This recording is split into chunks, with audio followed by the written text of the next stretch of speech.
Welcome student. आज हम एक नए टॉपिक के साथ जो है एकदम बिल्कुल जो है एकदम नए सिरे से जो है इंट्रोडक्शन ऑफ साइंस लेकर के आए हैं हम। यानी विज्ञान का परिचय, विज्ञान के बारे में हम जानकारी हासिल करेंगे। पूरा एस्पेक्ट इसका क्या है, पूरी नॉलेज क्या है, उसके बारे में जानेंगे। तो चलते हैं बिना देर किए हुए, हम लोग जानते हैं साइंस, SCIENCE। साइंस का मतलब होता है विज्ञान। यानी विज्ञान है क्या, हम लोग जानेंगे। विज्ञान किस शब्द से निकल के आया है। तो अक्सर हम विज्ञान से हमको डर लगता है, लेकिन अब जानिए कि विज्ञान क्या है। तो पहले तो ये जाने कि विज्ञान जो शब्द है वो कहाँ से आया है। तो एक लैटिन वर्ड है जिसका नाम है साइंटिया। साइंटिया से ये निकला हुआ है, जिसका मतलब होता है नॉलेज। तो देखिए, सबसे पहले जो है हम जो साइंस टर्म है उसको हम लैटिन वर्ड में लेकर के आए कि साइंटिया से निकला है। और फिर जब साइंटिया से निकला है तो उसका इंग्लिश मीनिंग क्या होता है, नॉलेज। और तब फिर आपको बताएंगे इसका हिंदी क्या होता है, ज्ञान। तो एकदम क्लियर हो गया, ज्ञान से संबंधित है ये हमारा विज्ञान। यानी the systematic knowledge of any subject is called science. किसी भी विषय का क्रमबद्ध ज्ञान क्या कहलाता है, विज्ञान कहलाता है। तो ये क्लासिकल डिफिनीशन है, बहुत छोटे लेवल पे डिफिनीशन, सामान्य भाषा में जो है आप समझ सकते हैं कि किसी भी विषय का अगर आप क्रमबद्ध ज्ञान अर्जित करते हैं तो वो विज्ञान कहलाता है। लेकिन साइंस का एक बेहतर डिफिनीशन क्या है, आपको दोस्तों बता दें कि साइंस जो होता है वह शोध पर आधारित होता है, प्रैक्टिकल पे आधारित होता है, प्रयोगों पर आधारित होता है। साइंस किसी अंधविश्वास पे नहीं जाता है। यानी कहने का मतलब ये है कि साइंस का जो बेहतर डिफिनीशन है ये है कि science is an organised and systematised body of knowledge obtained from research, inquiry and investigation based upon regular and careful practical observation। यानी विज्ञान में जो है देखिएगा दो शब्द जो है निश्चित तौर पे आया है। एक का नाम है रिसर्च। रिसर्च का मतलब होता है शोध, और शोध जो है दो चीज़ों से मिल करके बना हुआ है। एक का नाम है इंक्वायरी और दूसरे का नाम है इन्वेस्टिगेशन। देखिए अब यहाँ पे रिसर्च, RESEARCH, रिसर्च में दो चीज़ें आती है। एक का नाम है इंक्वायरी और दूसरे का नाम है इन्वेस्टिगेशन। तो इंक्वायरी का मतलब होता है पूछताछ और इन्वेस्टिगेशन का मतलब खोज। ये दो चीज़ें मिल करके रिसर्च या शोध बनती है। अब आपको बता दें कि रिसर्च के बाद जो है एक चीज़ आया था, regular and careful practical observation. यानी प्रयोग अगर हम करें तो वो भी जो है रेगुलर करना होगा। और केयरफुल का मतलब होता है सावधानी पूर्वक, इसलिए कि प्रैक्टिकल करते समय हमें कई चीज़ों की सावधानी अपनानी पड़ती है। तो इस तरह से स्पष्ट है कि साइंस क्या है। तो साइंस एक सुव्यवस्थित एवं क्रमबद्ध ज्ञान है जो शोधों पर आधारित है, और इसे नियमित और सावधानी पूर्वक किए गए प्रायोगिक परीक्षणों से प्राप्त करते हैं। तो क्लियर हो गया कि science is an organised and systematised body of knowledge obtained from the research, inquiry and investigation based upon the regular and careful practical observation. तो अब क्लियर हो गया कि विज्ञान क्या है। तो सामान्य अर्थ में कहेंगे कि विज्ञान जो है एक किसी भी विषय का क्रमबद्ध ज्ञान विज्ञान कहलाता है। लेकिन एक बेहतर डिफिनीशन अगर आप बताएंगे तो बताएंगे कि science is an organised and systematised body of knowledge obtained from the research, inquiry and investigation. यानी विज्ञान एक सुसंगठित और क्रमबद्ध ज्ञान है जो शोधों पर आधारित है। और इसे हम कैसे प्राप्त करते हैं, तो नियमित और सावधानी पूर्वक किए गए प्रायोगिक परीक्षणों से प्राप्त करते हैं। विज्ञान का मतलब देखिए दोस्त, विज्ञान का मतलब ये हुआ कि जैसे अगर आपसे कोई कहता है कि नमक और पानी को हम घोल देते हैं और कोई कहता है कि इसका स्वाद मीठा होता है, तो हम जो है विज्ञान की कसौटी पर उसको तौलेंगे। ये नहीं कि वो जो कहता है अंधविश्वास की तरफ मान जाएंगे, नहीं। यहाँ पे हम क्या करेंगे कि वाटर और साल्ट का जो है एक सोल्यूशन तैयार करेंगे और फिर उसे टेस्ट करेंगे। और टेस्ट करने के बाद जो हमारा जो है टेस्ट का निष्कर्ष प्राप्त होगा, तब हम कहेंगे कि नहीं, कि the solution of water and salt is not the sweet in taste but it is the salty taste. अब ये जो है विज्ञान कहलाता है। अब लेकिन अब ये हम ये नहीं कहने जा रहे हैं कि आप हर एक चीज़ का जो है टेस्ट लेने जाइए। बहुत ऐसी चीज़ें होती है जो विषैली होती है, पॉइजनस नेचर की होती है, तो उसका टेस्ट नहीं करना है। बहुत सारा उसको लेबोरेटरी पर जो है हम लोग जो है लेबोरेटरी में टेस्ट करके जो है उसका जो है कंक्लूजन हम लोग निकालेंगे। अब चलते हैं कि साइंस जो होता है इसको for the convenience to the study point of view, science जो होता है SCIENCE, साइंस जो है इसको अध्ययन की सुविधा के लिए हम लोग तीन भागों में बांटते हैं। एक का नाम है नेचुरल साइंस, दूसरे का नाम है सोशल साइंस और तीसरे का नाम है अब्स्ट्रैक्ट साइंस। क्लियर, समझ गए? एक का नाम है प्राकृतिक विज्ञान, दूसरे का नाम है सामाजिक विज्ञान और तीसरे का नाम है अमूर्त विज्ञान या भावात्मक विज्ञान। अब जो है नेचुरल साइंस में ही हम लोग जो है देखिएगा, नेचुरल साइंस के अंतर्गत हम लोग फिजिक्स, केमिस्ट्री और बायोलॉजी को पढ़ते हैं। यानी अध्ययन की सुविधा के लिए नेचुरल साइंस को जो है दो भागों में बांट दिया गया। एक का नाम है फिजिकल साइंस और दूसरे का नाम है लाइफ साइंस। तो फिजिकल साइंस में जो है हम लोग फिजिक्स और केमिस्ट्री इन दो चीज़ों का स्टडी करेंगे और लाइफ साइंस को जो है हम लोग बायोलॉजी के सब्जेक्ट के रूप में स्टडी करते हैं। अब सवाल ये है कि फिजिक्स क्या है, केमिस्ट्री क्या है और बायोलॉजी क्या है, इसको जानेंगे।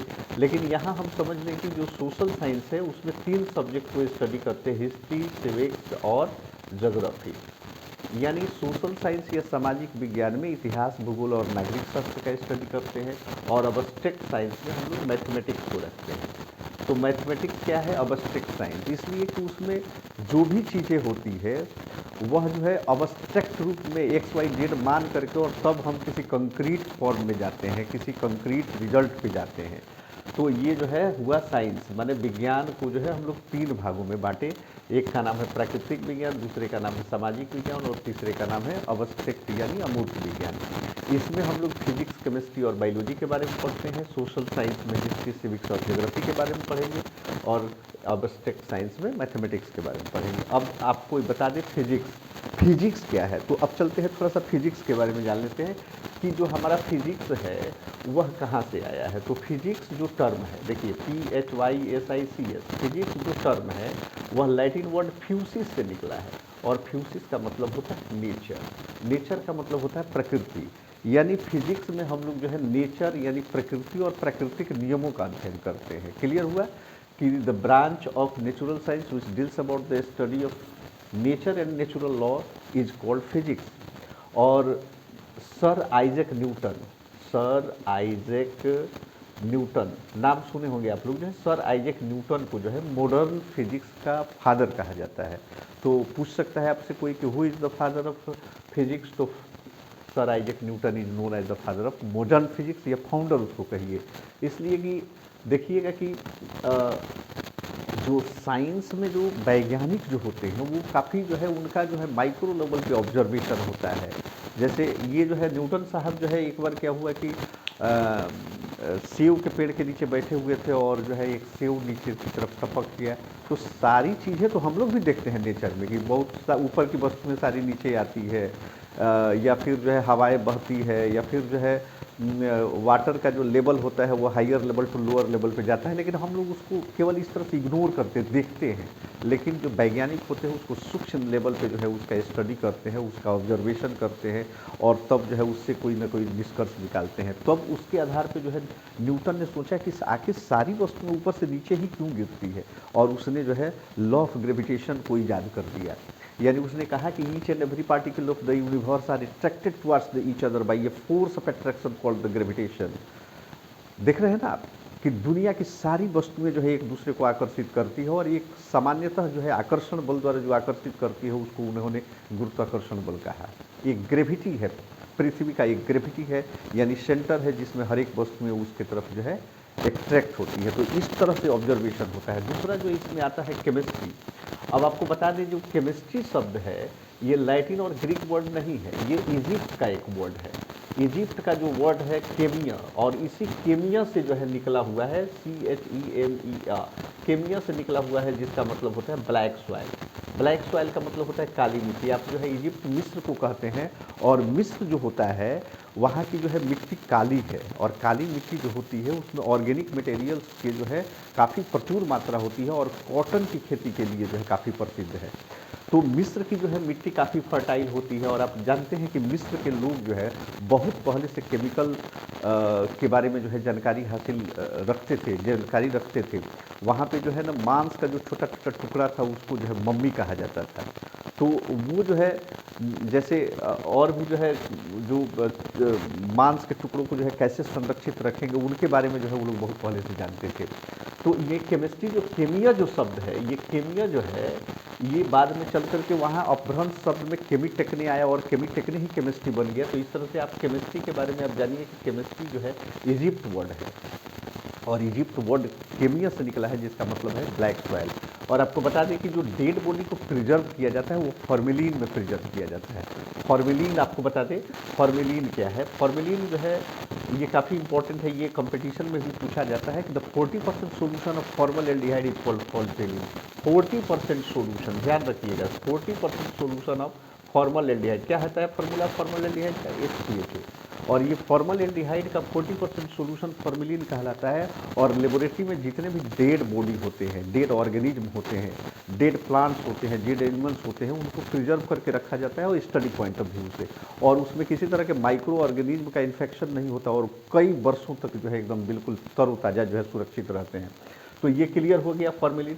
अब केमिस्ट्री में हम लोग क्या करते हैं, केमिस्ट्री में मैटर्स यानी पदार्थ के बारे में स्टडी करते हैं, एलिमेंट्स के बारे में स्टडी करते हैं। अगर मैटर्स की अगर चर्चा करें तो study of matter is called chemistry. और मैटर में दुनिया की सारी चीज़ें आ जाती है। अब जैसे आप क्लासिफिकेशन पढ़े होंगे मैटर यानी पदार्थ का कि anything that have the definite mass and occupy the space is called the matter.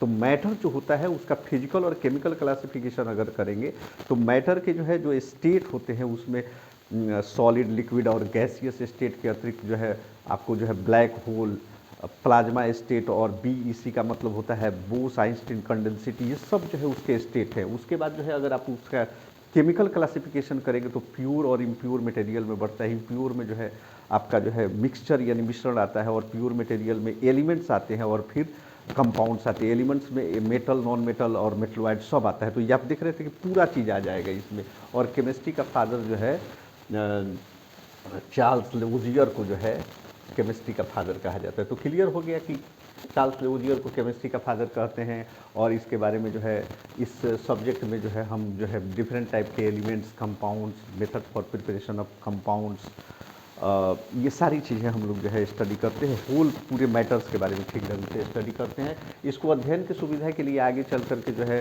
Chemistry को जो है ऑर्गेनिक, इनऑर्गेनिक और फिर फिजिकल केमिस्ट्री में बांट करके स्टडी करते हैं। अब आता है बायोलॉजी। अब आपको बताते हैं बायोलॉजी जो टर्म है, ये बायोलॉजी जो है ग्रीक वर्ड से निकला हुआ है जिसका मतलब होता है living, study of living things. यानी ये बायोस और लोगोस से निकला हुआ है। बायोस का मतलब होता है लिविंग थिंग्स और लोगोस का मतलब होता है टू स्टडी या डिस्कोर्स। तो आपको बता दें कि बायोलॉजी का मतलब स्टडी ऑफ लिविंग थिंग्स यानी जीवित वस्तुओं का अध्ययन बायोलॉजी कहलाता है। इसको अगर डिफिनीशन के तौर पे बेहतर तरीके से अगर बताना चाहते हैं तो branch of natural science which deals about the study of living things is called biology. और बायोलॉजी टर्म जो है आपको बता दें कि दो वैज्ञानिकों के द्वारा दिया गया था। एक का नाम है लामार्क जो फ्रेंच का रहने वाला था, दूसरा जो है ट्रिब्यूरेनस। लैमार्क और ट्रिब्यूरेनस ने जो है बायोलॉजी टर्म को दिया था। याद रखिएगा कि बायोलॉजी शब्द को लैमार्क और ट्रिब्यूरेनस के द्वारा दिया गया था। और फिर बायोलॉजी को स्टडी ऑफ पॉइंट्स, अब देखिए लिविंग थिंग्स की बात कर रहा है तो आपको एक चीज़ बता दें कि लिविंग थिंग्स में जो है हम लोग केवल प्लांट्स और एनिमल्स के जो है अस्तित्व के बारे में जानते हैं कि प्लांट्स और एनिमल्स ही लिविंग थिंग्स है। बट एक कुछ जो है जीव ऐसे होते हैं जो हमें दिखाई नहीं पड़ते हैं, उसमें जो है माइक्रोब्स आता है। माइक्रोब्स का मतलब होता है सूक्ष्म जीव। तो एनिमल्स, प्लांट्स और फिर माइक्रोब्स, ये तीनों चीज़ जो है बायोलॉजी के अंतर्गत स्टडी होगा। और ये जो माइक्रोबायोलॉजी है इसके अंतर्गत माइक्रोब के बारे में स्टडी करेंगे, फिर एनिमल्स के बारे में जो है हम लोग जूलॉजी में स्टडी करते हैं, और फिर बॉटनी में जो है हम लोग प्लांट्स के बारे में, पेड़ पौधों के बारे में स्टडी करते हैं। तो क्लियर हो गया कि आपका बायोलॉजी 3 भागों में बांट करके स्टडी किया जाता है। एक का नाम है जंतु विज्ञान, दूसरे का नाम है वनस्पति विज्ञान और तीसरे का नाम है सूक्ष्म जीव विज्ञान। तो एनिमल्स के बारे में हम बायोलॉजी के जिस ब्रांच में स्टडी करते हैं उसको हम लोग क्या बोलते हैं, जूलॉजी। और जूलॉजी के फादर कौन है, एरिस्टोटल। अरस्तु को जो है जंतु विज्ञान का पिता कहा जाता है। बायोलॉजी और जंतु विज्ञान यानी जूलॉजी दोनों का फादर अरस्तु, एरिस्टोटल हैं। फिर माइक्रोबायोलॉजी जो है, अब बॉटनी जो है, बॉटनी का मतलब होता है बोटने से निकला है जिसका मतलब है ग्रासेस। अब बॉटनी ग्रासेस से निकला है, उसमें प्लांट्स के बारे में स्टडी करते हैं और उसके फादर हैं थियोफ्रेस्टस। याद रखिएगा, Theophrastus is known as the father of botany यानी वनस्पति विज्ञान का पिता कौन है, तो थियोफ्रेस्टस है। लास्ट में आता है माइक्रोबायोलॉजी। माइक्रोबायोलॉजी में हम लोग जो है सूक्ष्म जीवों के बारे में अध्ययन करते हैं जो हमारी नग्न आँखों द्वारा दिखाई नहीं पड़ते हैं, उनको सूक्ष्मदर्शी की सहायता से अच्छी तरह से ऑब्जर्व करते हैं। तो माइक्रोबायोलॉजी में हम लोग जो है वायरस के बारे में, बैक्टीरिया के बारे में, कुछ जो है एलगी जो काफ़ी छोटा है, PPLO pleuropneumonia like organism, mycoplasma, ये सारी चीज़ें जो है उसमें स्टडी पॉइंट ऑफ व्यू से जो है रखे जाते हैं। तो ये जो माइक्रोबायोलॉजी है, इस माइक्रोबायोलॉजी के फादर है एवी ल्यूवेनहॉक। एवी ल्यूवेनहॉक को जो है अब कहा जाता है माइक्रोबायोलॉजी का पिता, और ये एवी ल्यूवेनहॉक का पूरा नाम है एंटोनी वन ल्यूवेनहॉक। आपको बता दें एक चीज़ कि ये जो है जो सेल, जो लिविंग सेल है, उस लिविंग सेल का जो फर्स्ट स्टडी किया गया था वही ये एंटोनी वन ल्यूवेनहॉक के द्वारा किया गया था। और ये बैक्टीरिया की भी खोज यही किए थे, इसीलिए इनको फादर ऑफ बैक्टीरियोलॉजी भी कहते हैं। क्लियर हो गया? अब आपको जो है, हमको लगता है कि आप खूब अच्छा से जो है ना biology, physics, chemistry, history, civics, यानी जितने भी साइंस के जो पार्ट्स हैं उसको अच्छी तरह से समझ गए होंगे, और उसके कौन कौन से फादर हैं ये समझ गए होंगे। तो ये एक जनरल इंट्रोडक्शन है अबाउट द साइंस। आगे जो है हम जो है और विस्तृत लेकर के आएंगे, और मैं आशा करता हूँ कि जो है आपको जो है ये साइंस के इंट्रोडक्शन, साइंस की समझ विकसित हुई होगी। धन्यवाद।